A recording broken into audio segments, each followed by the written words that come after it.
Hello, welcome to Let's Talk with Tijuana. Well, today you guys are in for a huge treat. I am actually sitting here with Arthur Green from Cornerstone Mortgage, and he's going to share with us some really great programs that he has at Cornerstone. Yes. Thank you, Tawana. You're welcome. Yes, just to give you a little bit of background myself, as of next year, I'll be 30 years in the business. And I can tell you there's been a lot of changes throughout the years. But I think we got some positive things coming to the forefront, especially in light of the market today. Just to give you all some insight, rates right now are running probably about 6.25, just depending on your credit score. They can be up or down, which is a little higher than what we've been used to over the last few years. However, the good news is more programs are coming out to help and assist people as well, because everybody knows and understands how important the housing market is here in America. So some programs that are coming to the forefront, I do down payment assistance program is one of my specialties. However, I also take care of conventional loans, jumbo loans, VA, FHA, USDA, and of course your down payment assistance. I tell folks I tend to take on everybody I can. Well, that's great. That's great. Just to get some help out there. Yes. So let's kind of dive into these special loan programs. Okay. You've thrown out a couple of them. Yes.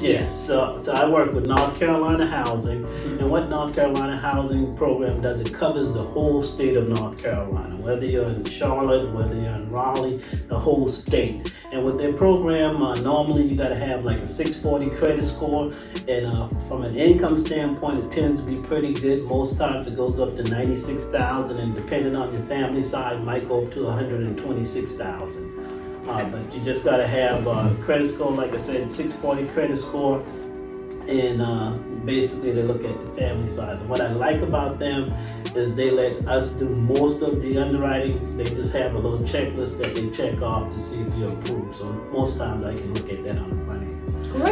Great.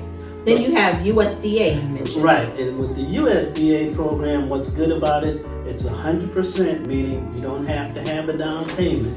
And the mortgage insurance, which is something you have to pay in addition to your regular principal and interest, if you don't have 20% down, it's usually about 1/3 of the amount it would be for FHA. So normally it leads for a lower payment, but it's a 100% program, and that's very good. Okay, great. And also a 640 credit score on the USDA. So I just want to put that out there. And it does have some income limits, but the income limits tend to be over 100,000 for our area. So okay, pretty good. And let's talk about the areas for USDA. Right. Thank you. Yes. And USDA is a sort of a rural loan, but I wouldn't call it necessarily rural, just maybe outside your larger metropolitan areas such as Charlotte. So you can be talking Concord, Monroe.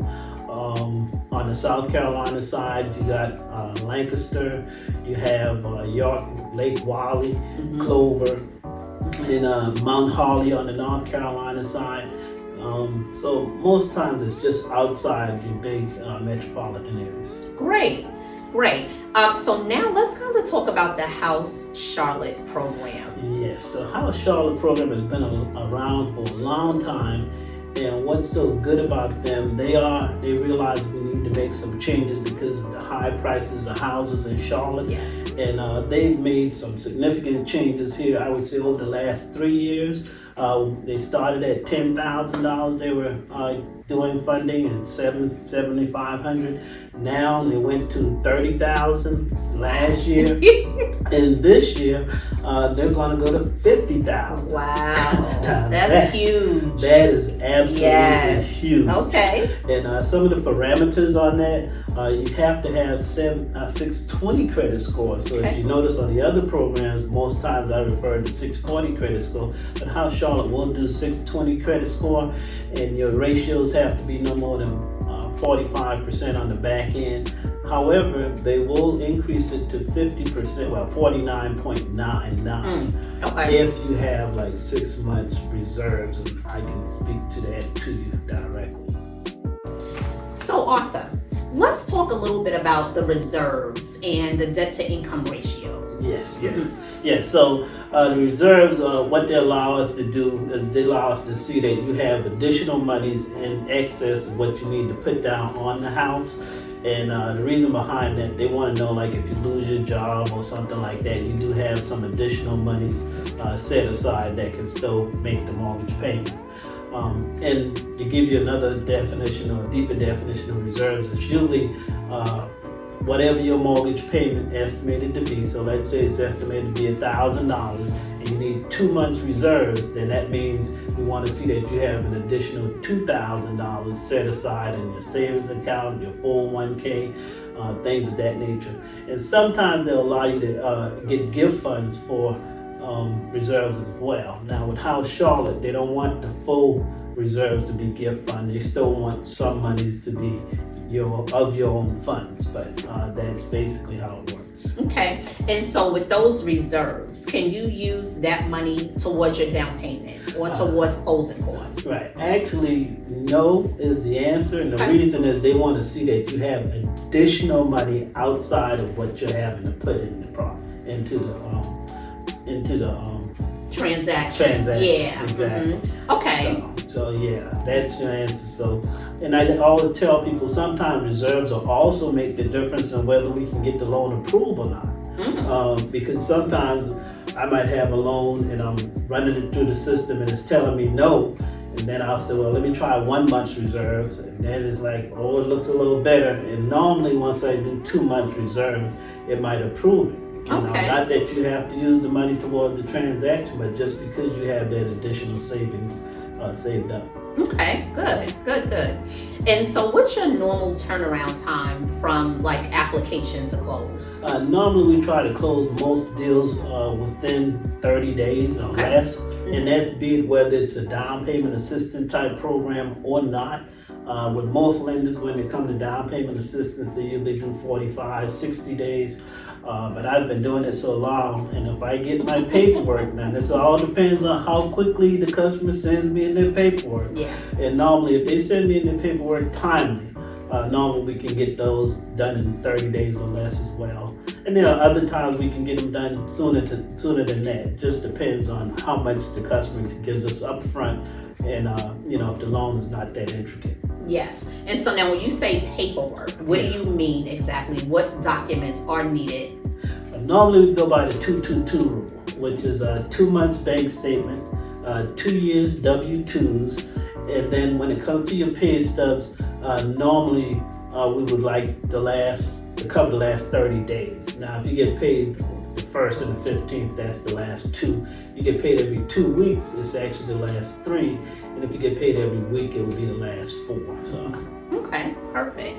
And so now, if someone comes and their credit score is below a 620 or below a 640, they're kind of like in the mid 5s or whatever have you. Do you have any special programs that will assist with credit repair or anything? Wonderful question. And the answer is we do. Normally what I do when I run someone's credit and I see that their score is below what our program requires, I tend to do what we call a credit analysis, which means I can go in the system and I can run some scenarios and it'll tell me, okay, if this person pays off this debt or if this person can get rid of this collection, then this score can go up by a certain number of points. And normally after that, if the person is in agreement to it, we can just put them on a plan. And as they get to the point as far as getting things paid off and they provide me with the documentation, then I can do what we call is a rapid rescore. And normally we try to do those within 30 days or less. If it's over 30 days, then I need to just pull a new credit report, but still document that they've already updated everything. Okay, and with the rapid rescore, there is a fee associated with that, right? Sometimes there is a fee associated with it, but sometimes depending on the situation, if it's something that's going to really be a lot of cost to it, we would just prefer the customer tell them what to do. They go ahead and handle it, and then once it gets handled, we'll just pull a credit report as opposed to doing the rapid rescore. Okay, good. And so now, when we were talking earlier, you mentioned about some upcoming programs that are going to be hitting the market here in the beginning of the year. So tell us about that. Thanks for asking this. Now, this is from Cornerstone, the company I work for, and we're coming out with some 100% programs. We're coming out with one on the FHA side, and with that one, I know it's going to be up to 50% debt to income, and that one will actually go down to 600 credit score. So we know that's something that the market really do not have at this time. Yeah, so, that is very strong. We're looking forward to that, and the fact that it's an FHA program, that means it also is going to be a little bit more lenient in terms of the credit. We also have another program coming out that's going to be 100%. This one will be for the conventional side, and from what I'm hearing, that one is going to have a little less, what we call limited PMI. So the PMI will not be as high as it is normally. Okay.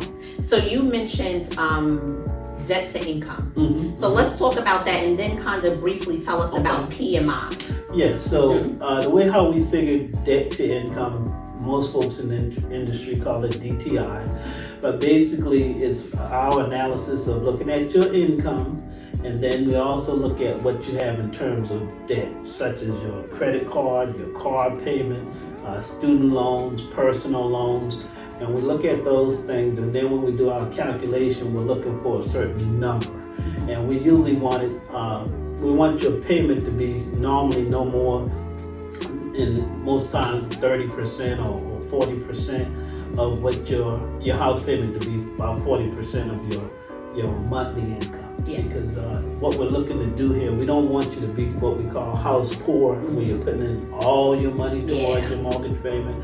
So we want to limit that. And most times we want it to be no more than 50% when we add in your additional debts. Okay. And because the goal is not to get you house poor, but we want repayment of the loan. That's so right. We want to make sure you're situated at a certain level. Yes. Yep. Good. And so PMI. I was on the phone with a young lady about last week or so, and she, kept getting PMI mixed up with mortgage, just mortgage insurance, and I had to explain what the difference was. Yes. So actually, with PMI, normally the difference on the PMI is private mortgage insurance, and with that versus homeowners insurance. So the difference is the homeowners insurance takes care of your house in the event that there's fire or any type of damage, and that you got to have on all your mortgages. That's required. Now the PMI, which is private mortgage insurance, really speaks to if you don't have enough money into the transaction. So they want you to have at least 20% into the transaction in order to avoid having to pay the additional monthly fee of private mortgage insurance. And this is in addition to regular homeowners insurance. Yes. Now, there are some ways to work around that. I can do my calculation where you can pay the PMI in front, so you don't have it in your monthly payment, and that will lower your payment. And normally I tend to look at that option if the person is over 700 credit score, because then it would be more cost effective. Oh, okay. Yeah, but if they're like 680 or 660, it's gonna cost too much to do it that way. Okay. So but those are options for folks whose credit scores are a little bit higher. Got you. And there are other ways that we can get rid of PMI, but the borrower is responsible for keeping up on those numbers, so that they can call the mortgage company and ask them to remove it. So let's talk about some of the different ways. Yes, that is exactly correct. So once you purchase your home, they do look at the value. Basically, if you can accumulate the value just based on the appreciation of your house, that may not take as long. For instance, let's say if the market continues to go up and you pay, let's say, 5% down into the deal, but then you see that you had a 15% of appreciation, let's say in 5 years, then you can just call your mortgage company and request that they remove your PMI based on what you feel the market value is at that time. Yeah. Now, most times they will honor the request, but normally they will have to get an appraisal done. And once you get the appraisal done and it comes back, they are required to move it. remove it. Now, the other way is if you just pay it into your mortgage over time and it gets down to where you have 20% equity based on what the initial purchase price was, then the bank automatically has to get rid of it at 78%, but at 80% you can request that they get rid of it. Yeah. So. Good. So let's talk a little bit about investment properties. Yes. I have several people now that are really looking into investing. They want to build wealth in real estate through investing in multi-units and such. So does Cornerstone offer any type of programs? Yes, we do. We do offer the investor deals. Most times they're going to want more money down. Usually it's between 20 to 25% down. And you also have, most times you need about a 700 credit score. Sometimes they'll do it down to 680, but it just makes it like they'll want more reserves in that regard. We'll go up to normally 10 properties. It'll be the max that we can finance. And the units are very important, meaning that it has to be 1 to 4. It can be a 1 unit, a duplex, a triplex, a quad.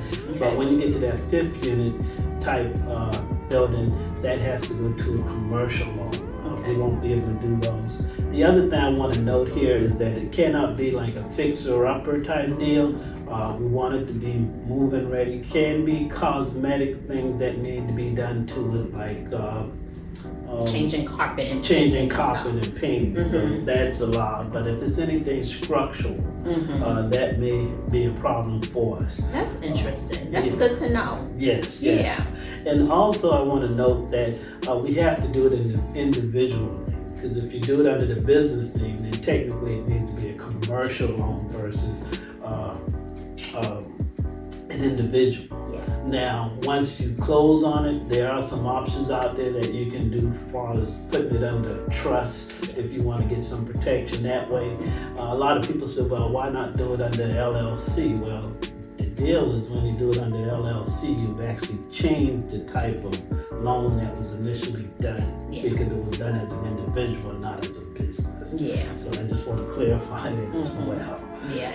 That gets a little bit more deeper into So but once it's paid off, you can turn it into business. Do whatever you want, right? Yes, exactly. And so you have to put into this type of a deal 20 to 25%. Yes, 20 to 25% down. Now those guidelines may change, and then even beyond that, just to be sure you're aware, if it's something that traditional banks cannot do, of course you have your hard money lenders out there, and then once you actually attain it, we may be able to refinance it because those loans tend to be of a higher interest rate and so forth, and when the market gets where it should be for you, you can always refinance it out to it with us, and that way we can take you out of that loan. Okay, that's some good stuff to know. Again, as an investment type loan, do you do land? We do not do land, unfortunately. However, I know a lot of people, so I will tell you, still make the call, and I will help you find folks that can do land. Because where I was going with that was like a perm to construction of perm loan. That's a whole different deal right there. Thanks for asking.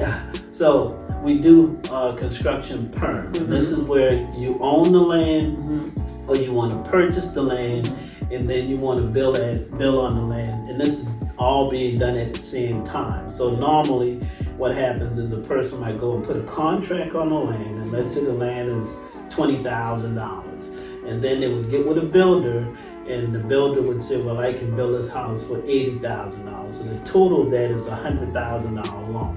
So we can finance those, and you would have to put in 20%. So in essence, you're still going to be paying off the land in this example, and then we would finance the monies to have the house built on the land. And it's called a one-time construction perm loan.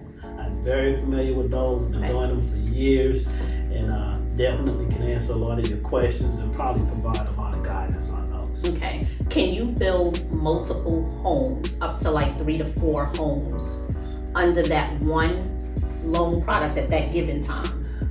No, unfortunately, most of those are just strictly residential, and it's usually we'll do it for a person who's doing a second home and their primary. Those are only two options. Gotcha. In construction. Gotcha.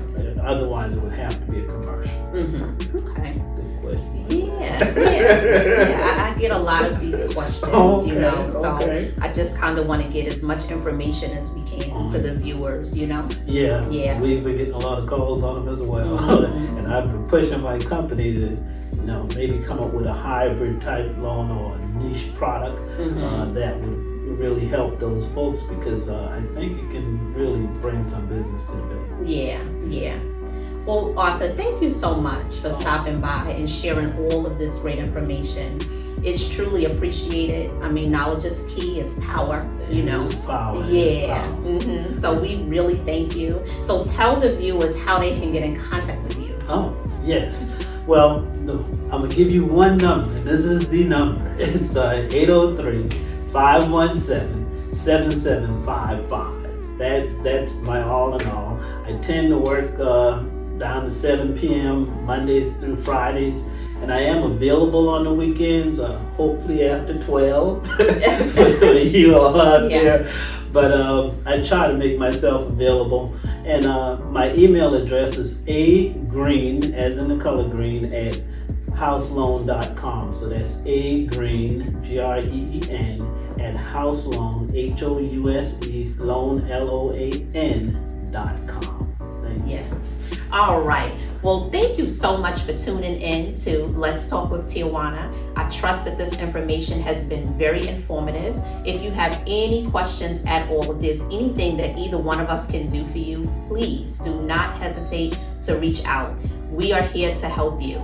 Until the next time, thank you and be blessed. Thank you.